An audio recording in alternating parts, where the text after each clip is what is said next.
bahwa kami akan mengasihi Engkau selama-lamanya.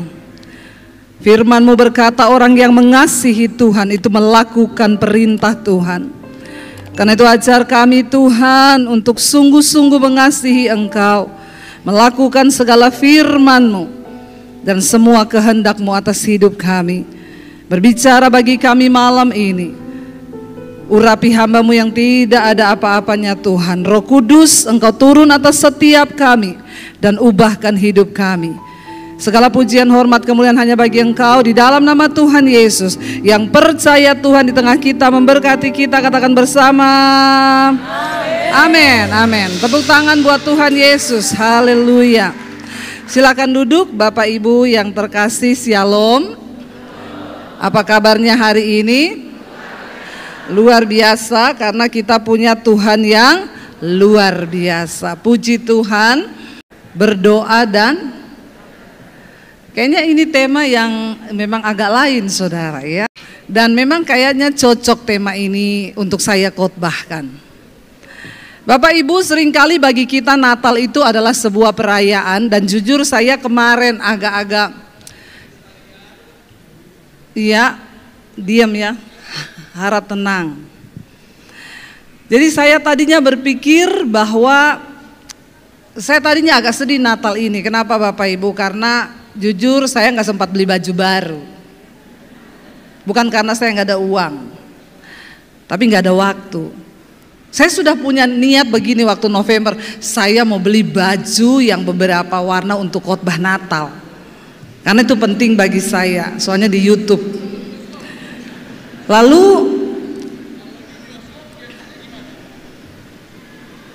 ya jangan terganggu dengan suara yang di sana ya.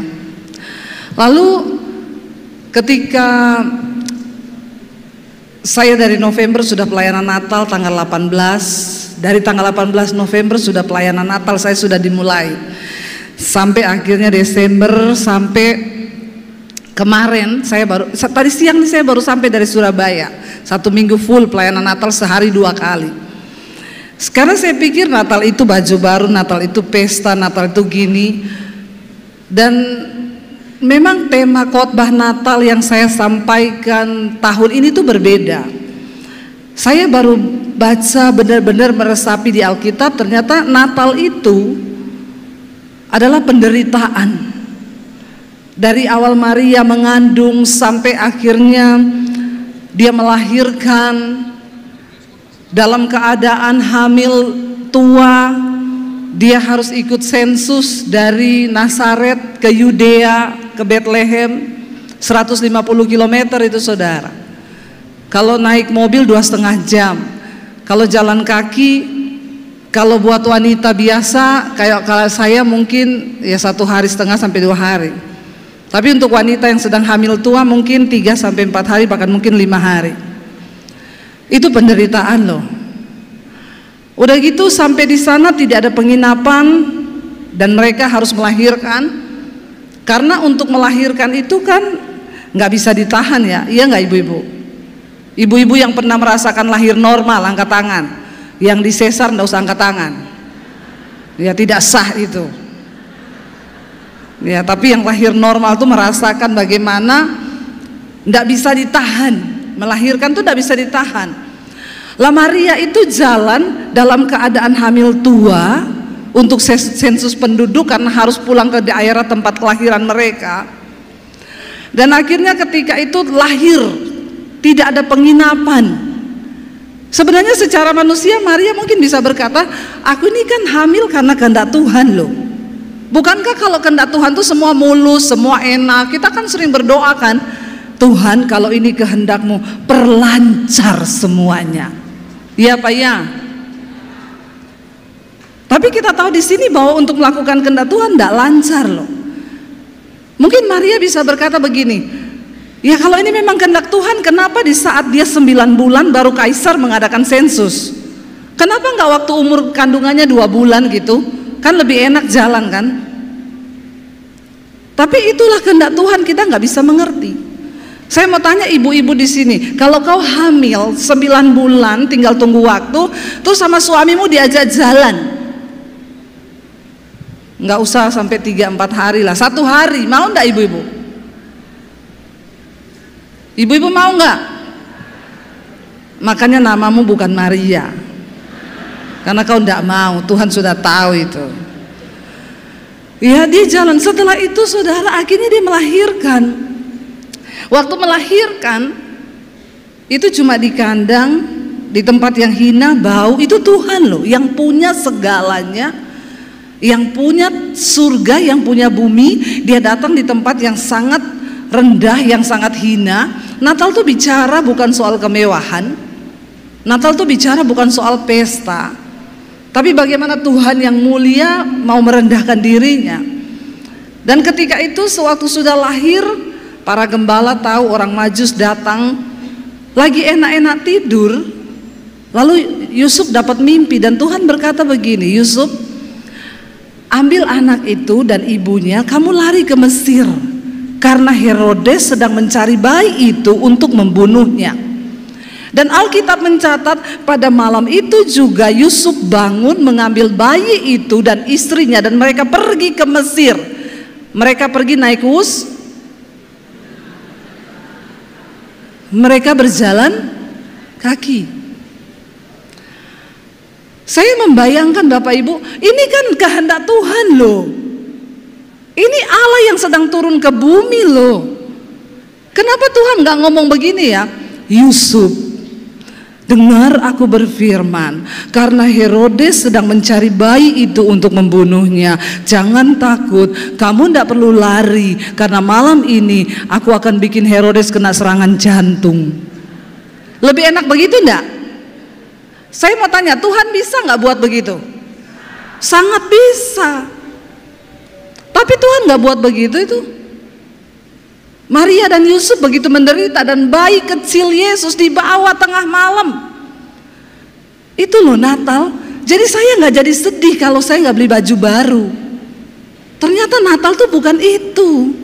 Natal tuh penderitaan. Nah, tema khotbah malam ini adalah berdoa dan berjaga-jaga. Kenapa Bapak Ibu?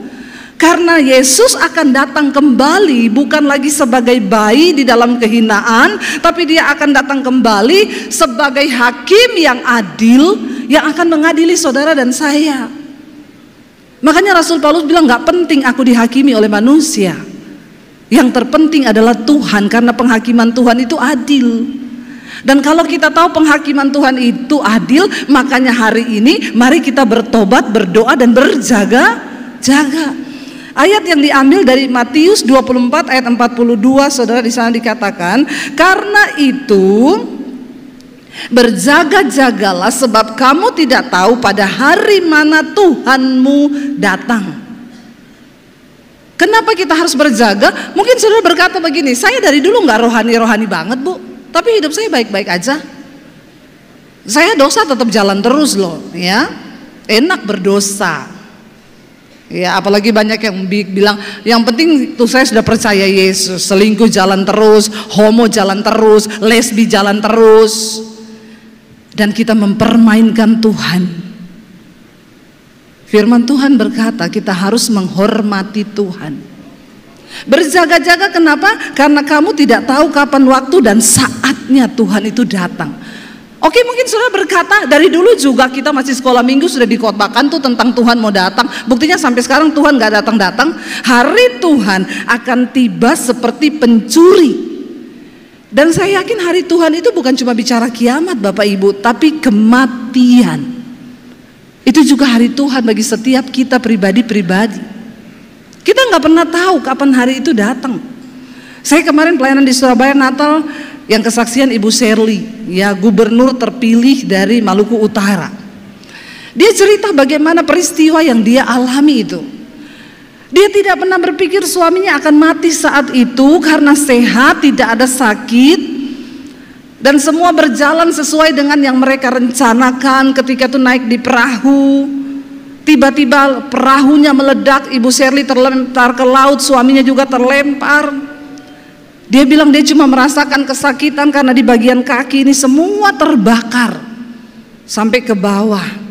Waktu dia diselamatkan, dibawa dari air, dia cuma tanya, mana suami saya? Ibu jangan pikir bapak dulu, bapak masih dicari. Ibu yang penting selamat dulu.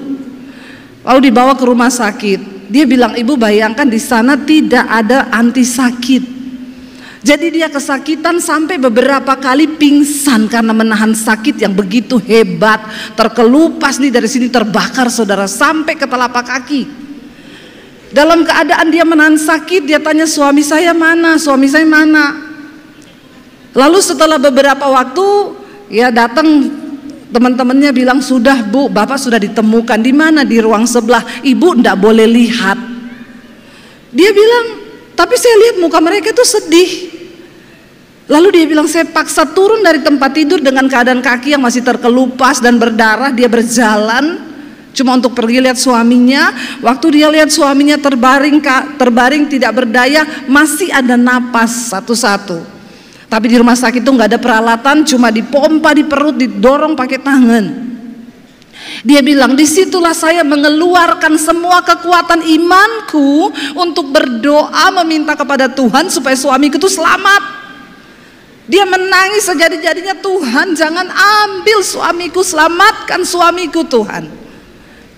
Tapi dia bilang, saya begitu pede dengan Tuhan. Kenapa? Karena semua selama ini suami saya pernah masuk rumah sakit, saya berdoa dia sembuh. Dia pernah mengalami ini, saya berdoa Tuhan tolong. Dan hari itu saya pikir Tuhan akan melakukan hal yang sama untuk menolong suamiku. Ternyata sudah semua kekuatan iman saya keluarkan. Dan apa yang terjadi? Suamiku meninggal. Dan dia berkata, saat itu bu, gelap di seluruh depan saya ini, saya tidak tahu harus berbuat apa. Tidak pernah terpikir itu semua akan terjadi, seperti mimpi buruk yang datang di siang hari. Saya begitu syok dan tidak tahu harus berbuat apa. Dia menyalahkan dirinya sendiri, dia menyalahkan, kenapa tadi suami saya di situ, kenapa saya di sini, kenapa begitu, kenapa begini, kenapa kami datang ke sini. Coba kalau kita nggak pernah tahu, manusia, kita nggak bisa pernah melawan kedaulatan Tuhan. Bahkan 5 menit ke depan tidak ada satupun dari kita yang tahu apa yang akan terjadi. Makanya jangan sombong dengan hidup ini. Sekaya apapun saudara, engkau tidak akan pernah bisa membeli nyawa, karena itu adalah milik Tuhan. Katakan amin saudara. Hormati Tuhan, hargai Tuhan selama kita hidup. Bagaimana caranya kita berjaga-jaga? Ya, dikatakan, coba kita lihat Roma 13 ayat 11 sampai ayat 14. Roma 13 ayat 11 sampai dengan ayat 14 saudara. Kalau belum ditayangkan di layar, saudara bisa buka di handphonemu. Tolong itu handphone di download aplikasi Alkitab. Katakan amin. Kamu punya handphone canggih buat apa kalau nggak ada Alkitabnya? Baca Alkitab, karena satu saat nanti saudara nggak bisa mengerti kebenaran lagi, karena kebenaran itu akan diangkat. Dan yang tersisa nanti cuma firman yang ada di hatimu. Kalau di hati kita nggak pernah ada kebenaran, siapa yang akan menegur kita? Bagaimana Tuhan bisa berbicara? Baca bersama. Hal ini harus kamu lakukan karena kamu mengetahui keadaan waktu sekarang, yaitu bahwa saatnya telah tiba bagi kamu untuk bangun dari tidur. Sebab sekarang keselamatan sudah lebih dekat bagi kita daripada waktu kita menjadi percaya. Ayat berikutnya. Sebab apa dikatakan? Hari sudah jauh malam, ya, dan telah hampir siang. Sebab itu marilah kita menanggalkan perbuatan-perbuatan kegelapan dan mengenakan perlengkapan senjata terang. Ayat 13. Marilah kita hidup dengan sopan seperti pada siang hari. Jangan dalam pesta pora dan kemabukan. Jangan dalam percabulan dan hawa nafsu. Jangan dalam perselisihan dan iri hati. Ayat 14. Tetapi kenakanlah Tuhan Yesus Kristus sebagai perlengkapan senjata terang, dan janganlah merawat tubuhmu untuk memuaskan keinginannya. Bagaimana cara kita berjaga-jaga? Ini Bapak Ibu, mari kita hidup seperti siang hari. Ya, orang-orang siang itu di dalam terang, terlihat semuanya. Tapi orang-orang malam yang tinggal dalam kegelapan, semuanya gelap, tersembunyi. Mari kita berjaga-jaga, berdoa dan berjaga-jaga. Buang segala kegelapan itu dikatakan. Ya tadi dibilang di sana apa? Buang itu semua kenajisan, percabulan, perbuatan-perbuatan kegelapan, tetapi kenakanlah ya semua itu di dalam terang seperti pada siang. Jangan dalam pesta pora. Ya, orang tuh kalau kebanyakan pesta lupa Tuhan. Iya Pak ya. Ya, jangan terlalu banyak pesta. Sering-seringlah pergi ke rumah duka, ke tempat orang mati, supaya kau bisa bayangkan satu saat tubuhmu akan terbujur kaku di dalam peti. Ini kok berita Natalnya mengerikan ya. Lebih bagus kita dengar yang begini supaya hidup ini berjaga-jaga. Kita nggak akan pernah tahu apa yang akan terjadi 5 menit ke depan. 5 menit ke depan seperti Bu Shirley bilang, saya tidak bayangkan Bu, benar-benar di luar pemikiran. Dia cuma mau pergi tidur, tiba-tiba hal itu terjadi. Lalu dikatakan di sana, mari kita hidup dengan sopan, jangan dalam pesta pora, kemabukan, jangan dalam percabulan, hawa nafsu. Ya, mari kita tinggalkan semua itu. Dalam perselisihan, iri hati, tapi kenakanlah Tuhan Yesus. Bapak Ibu, waktu kita menyadari bahwa Tuhan itu akan segera datang, dan dia akan datang kali yang kedua sebagai hakim, bukan lagi sebagai bayi tapi sebagai hakim, maka saya percaya kita ini benar-benar harus ya berusaha untuk hidup di dalam kekudusan. Tidak gampang dan tidak mudah. Saya tuh pernah mimpi, saudara. Saya pernah mimpi satu saat saya itu pulang di kampung saya di Poso. Lalu saya ini ngobrol sama kakak saya. Saya lagi cerita-cerita sama dia. Itu malam, saudara, gelap. Tiba-tiba langit itu jadi terang sekali, kayak ada cahaya. Lalu saya bilang sama kakak saya, ini kan malam ya, tapi kok kenapa langitnya jadi terang sekali begini ya? Terus kakak saya bilang gini, iya ya, ini kayak enggak wajar loh. Tiba-tiba saya bilang gini, ini kayaknya mau kiamat loh, mau kiamat ini, bener mau kiamat. Lalu kakak saya itu lari, saudara. Dia pergi, saya bilang, kamu mau kemana? Kita tunggu di sini saja apa yang akan terjadi. Tapi dia lari. Waktu kakak saya itu lari, saudara, tiba-tiba saya ini terangkat. Saya terangkat, tinggalin bumi, saya terangkat terus, saya lihat dia makin kecil. Lalu dia menangis, dia bilang begini, Debbie jangan tinggalin aku, kenapa kamu tinggalin aku? Dia berlari ke sana kemari, bingung nggak tahu mau ngapain. Lalu waktu saya terangkat itu saya menangis, saudara, terseduh-seduh. Saya ingat keluarga saya di bawah, saya ingat kakak saya yang tertinggal, saya ingat orang-orang yang tertinggal yang kebingungan. Saya nangis dan hancur hati saya, Tuhan bagaimana? Tapi tiba-tiba ada suara yang berkata begini, bersiaplah karena engkau akan dirubah dalam tubuh kemuliaan. Hanya seperberapa detik tiba-tiba saya dirubah, saya lupa dengan semua apa yang ada di dunia. Perasaan sukacita itu memenuhi hidup saya dan saya terus terangkat. Dari situ ketika saya bangun, saudara, saya menangis betul-betul. Saya bilang, Tuhan, selama masih ada waktu aku berdoa, selamatkan keluargaku Tuhan. Selamatkan. Karena kalau sampai kita tertinggal, ya itu kebinasaan kekal loh Bapak Ibu. Mari kita buang semua hawa nafsu kita. Ada orang berpikir, saya nggak sungguh-sungguh sama Tuhan, buktinya hidup saya baik-baik saja, keluarga saya baik-baik saja. Kita sedang tidak berbicara tentang hidup kita yang di dunia ini saja. Kenapa sampai hari ini orang tuh bilang ibu tuh nggak ada lelahnya ya? Apakah saya tidak lelah? Saya lelah, saudara. Tapi kenapa saya mau pelayanan, saya mau terus pelayanan. Pulang pelayanan saya masih syuting. Kenapa? Karena saya tahu waktunya sudah sangat-sangat singkat dan kita sedang berpacu dengan waktu. Jangan terus jatuh bangun dengan dosamu. Tinggalkan dosa, Bapak Ibu. Selama masih diingatkan, saya percaya bukan kebetulan malam ini Pak Konrad memilih tema ini. Hampir tidak ada gereja yang memberi tema Natal itu berdoa dan berjaga-jaga. Tidak ada. Ketika pertama saya kali lihat tema itu, saya bilang wow, ya jangan kita tidur, ya jangan kita tidak sadar. Mari kita hidup di dalam terang. Kita baca bersama Bapak Ibu di dalam 1 Tesalonika pasal 5 ayat yang keempat sampai ayat yang ke-6. 1 Tesalonika pasal 5 ayat 4 sampai dengan ayat yang ke-6. Firman Tuhan berkata demikian. 1 Tesalonika pasal 5 ayat 4 sampai dengan ayat yang ke-6. Baca bersama. Tetapi kamu saudara-saudara, kamu tidak hidup di dalam kegelapan, sehingga hari itu tiba-tiba mendatangi kamu seperti pencuri.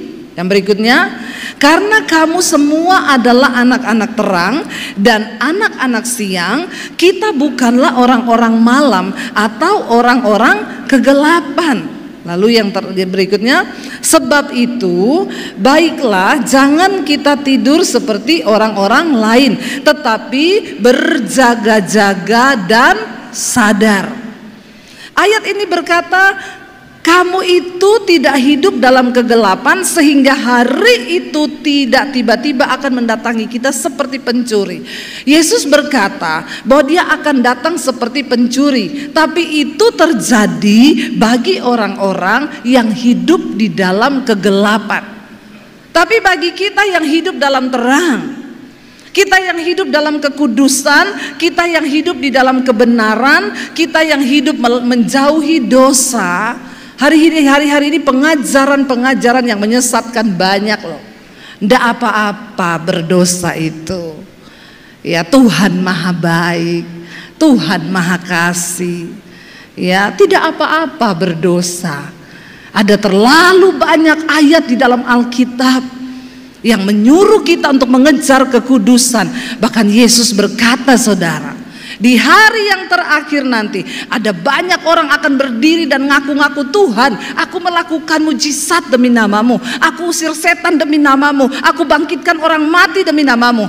Tapi Yesus bilang, di saat itulah aku akan berterus terang. Jangan sampai nanti Tuhan berterus terang loh sama kita. Sekarang Tuhan belum berterus terang, saudara. Tunggu nanti pada saat penghakiman terakhir. Yesus berkata, di saat itulah aku akan berterus terang kepadamu bahwa aku tidak pernah mengenal engkau, pembuat dosa dan kejahatan. Memang dosa kita sudah diampuni, tapi bukan berarti kita jatuh dan mencemplungkan diri lagi di dalam dosa itu, dan kita dengan seenaknya bermain-main dengan dosa. Kalau kita bersikap seperti itu, maka engkau tidak menghormati Tuhan. Engkau menginjak-injak darah perjanjian, pengorbanan Kristus yang begitu luar biasa. Kita masih bisa berdosa, tapi bukan hidup di dalam dosa. Dosa kejatuhan dengan dosa keterikatan itu berbeda, saudara. Dosa kejatuhan itu kita marah, kita bertobat minta ampun, kita hilaf. Tapi bersinah, selingkuh, homo, saudara hidup dalam kenajisan, pesta pora, hawa nafsu, itu keterikatan dan engkau harus keluar dari situ. Karena Yesus berkata, bukan orang sehat yang butuh dokter, tapi orang sakit. Masalahnya banyak orang sakit tidak merasa dirinya sakit. Bagaimana orang bisa sembuh kalau kau merasa sakit? Banyak orang berdosa nggak merasa dirinya berdosa, dia merasa benar. Ya. Kalau saya khotbah begini nanti dibilang itu Bu Debi itu menghakimi, sok benar, sok kudus, pret. Bukan sok kudus, kita harus kudus karena tanpa kekudusan tidak ada seorang pun bisa melihat Tuhan, Bapak Ibu. Yang terakhir saya mau kasih, karena tinggal 5 menit lagi, ditulis dulu, tinggal 5 menit. Saya tahu, enggak usah ditulis. Coba kita lihat bersama Wahyu. Ya. Wahyu pasal yang ke-16 ayat 15, baca bersama. Yang terakhir ini, kasih wahyu ini yang paling menegangkan. Wahyu 16 ayat yang ke-15, 1, 2, 3. Lihatlah, aku datang seperti pencuri. Berbahagialah dia yang berjaga-jaga dan yang memperhatikan pakaiannya, supaya ia jangan berjalan dengan telanjang dan jangan kelihatan kemaluannya. Waktu kita percaya Tuhan Yesus, kita diberi jubah putih Bapak Ibu. Dan firman Tuhan bilang kita harus menjaga jubah itu supaya tetap putih, dicuci di dalam darah anak domba.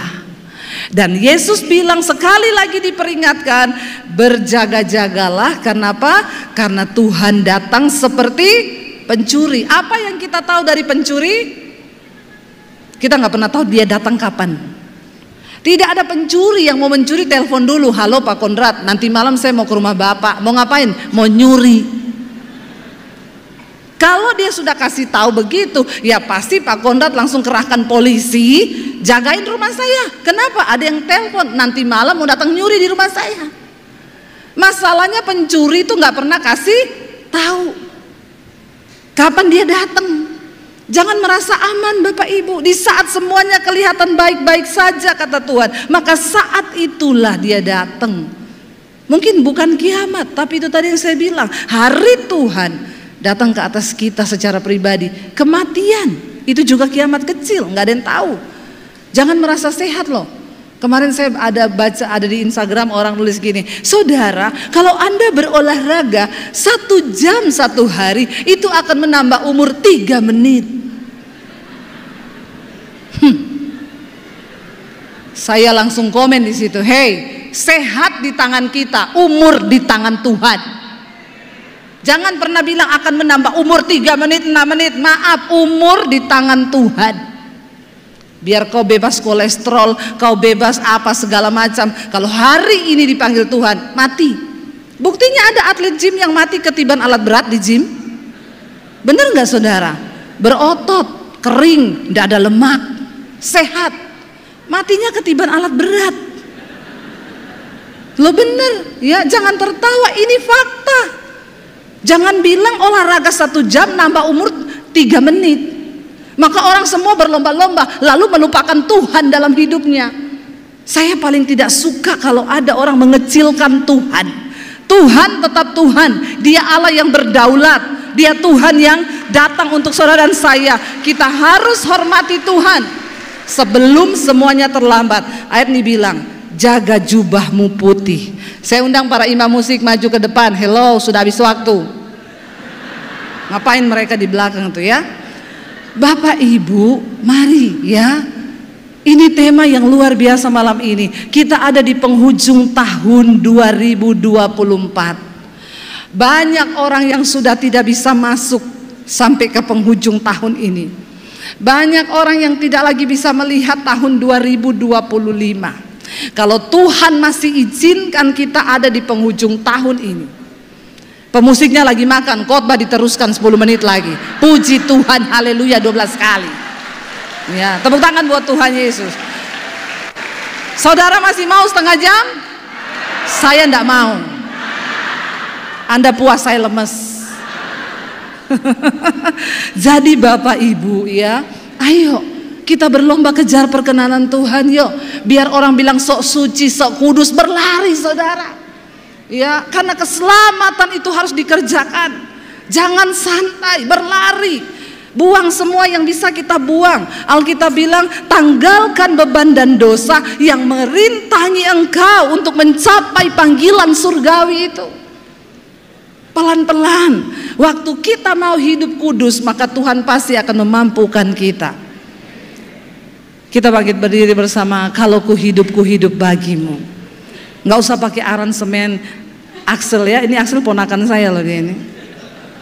Iya, kita mau nyanyi saudara. Nanti soalnya kalau pakai aransemen lama lagi ya. Mari kita tutup mata dalam hadirat Tuhan saudara. Hari ini bukan kebetulan temanya berdoa dan berjaga-jaga. Sebab sudah terlalu banyak waktu yang engkau pakai untuk hidup mengikuti keinginan dirimu sendiri. Dan ini waktunya untuk kita menyerahkan hidup kepada Tuhan. Di penghujung tahun 2024 ini Tuhan, kalau kami masih hidup, kami bersyukur Tuhan. Kami bersyukur buat hidup yang Kau beri bagi kami. Kami bersyukur Syukuri hidupmu saudara. Bilang terima kasih Tuhan buat hidup yang Kau beri. Ajar kami untuk menghormati Tuhan dalam hidup ini. Ajar kami berjalan di dalam kekudusan.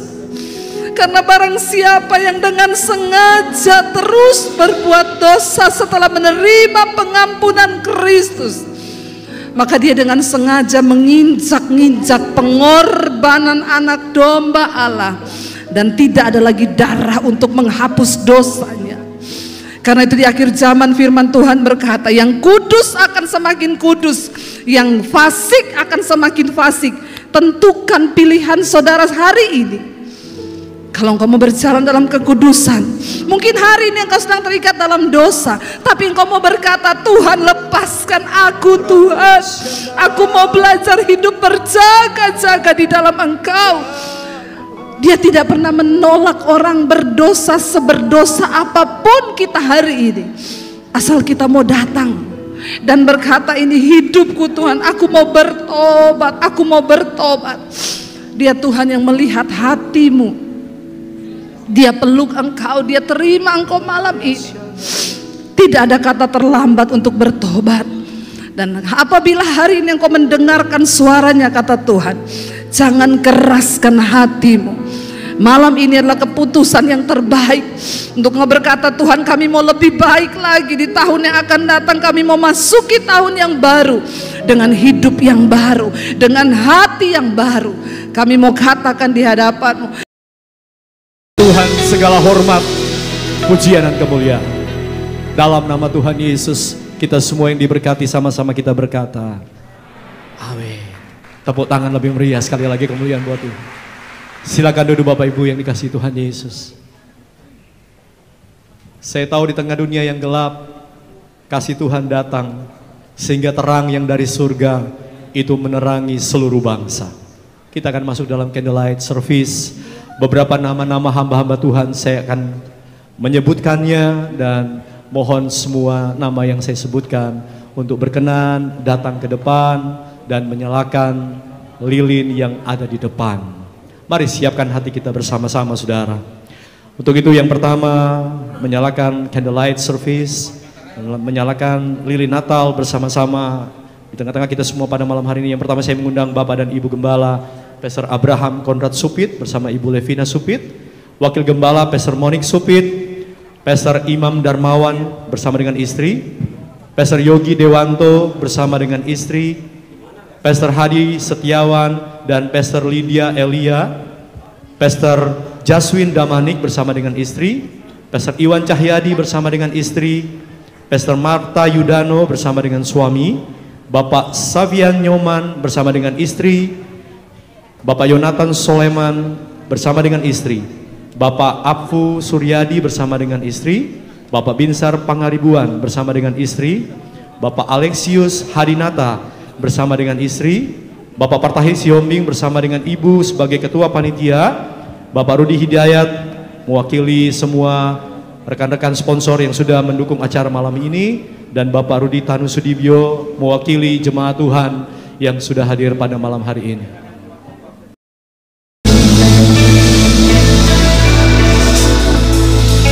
Boleh lepaskan handphone di tangan kita dan mari bersama-sama kita berikan tepuk tangan kemuliaan sekali lagi. Hormat bagi nama Tuhan yang memberikan cahayanya bagi kita semua. Saudara dipersilakan duduk kembali, dan kesempatan yang indah ketika berkat Tuhan nyata buat hidup kita di tengah-tengah ibadah perayaan Natal pada malam hari ini. Saya tahu di tengah berkat yang sudah Tuhan limpahkan buat saudara, marilah bersama-sama kita membawa persembahan syukur, menabur di ladang pekerjaan Tuhan. Saat saudara mempersiapkan persembahan saudara bagi kemuliaan nama Tuhan, Pak Imam akan berdoa buat kita semua untuk persembahan yang akan kita tabur.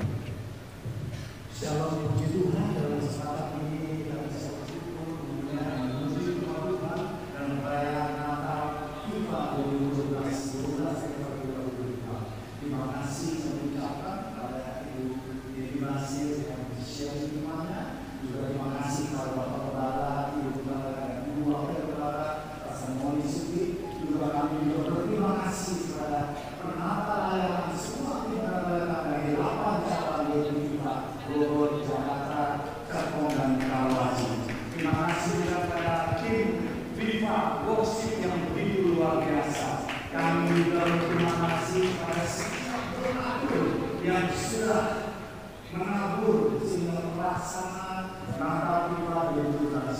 Tak lupa terima kasih juga yang sebesar-besarnya kepada Fitur Bapak Rudi Hidayat yang ini luar biasa. Mari kita siapkan hati kita. Di setiap fungsi jemaat ada amplop persembahan. Bisa melalui QRIS. Di setiap pinggir kiri kanan ada QRIS. Mari siapkan hati kita. Kita siapkan yang terbaik semua untuk kemuliaan Tuhan. Tuhan kami Yesus Kristus, terima kasih penyertaan-Mu Tuhan. Terima kasih kasih-Mu, terima kasih kebaikan-Mu Tuhan. Terima kasih Tuhan pada malam hari ini kami bisa berkumpul bersama saudara kasih kami Tuhan. Inilah kerinduan hati kami. Kami rindu memuliakan muji nama-Mu. Kami rindu dekat dengan-Mu dan kami rindu Tuhan mendengar isi hati-Mu Tuhan. Terima kasih Tuhan. Kau mengingatkan kembali mengenai pesan Natal. Sadar berjaga-jagalah Tuhan. Kami ingin berjaga-jaga Tuhan. Tuhan terima kasih dengan apa yang Kau berikan. Dan saat ini Tuhan kami berterima kasih Tuhan untuk bisa menabur Tuhan di gereja kami ini Tuhan. Persembahan terbaik kami, perpuluhan kami, ucapan syukur kami, dan kami berikan yang terbaik semua untuk kemuliaan-Mu Tuhan. Di dalam nama Yesus kami memberi menabur dengan sukacita. Dalam nama Yesus berdoa. Haleluya. Amin.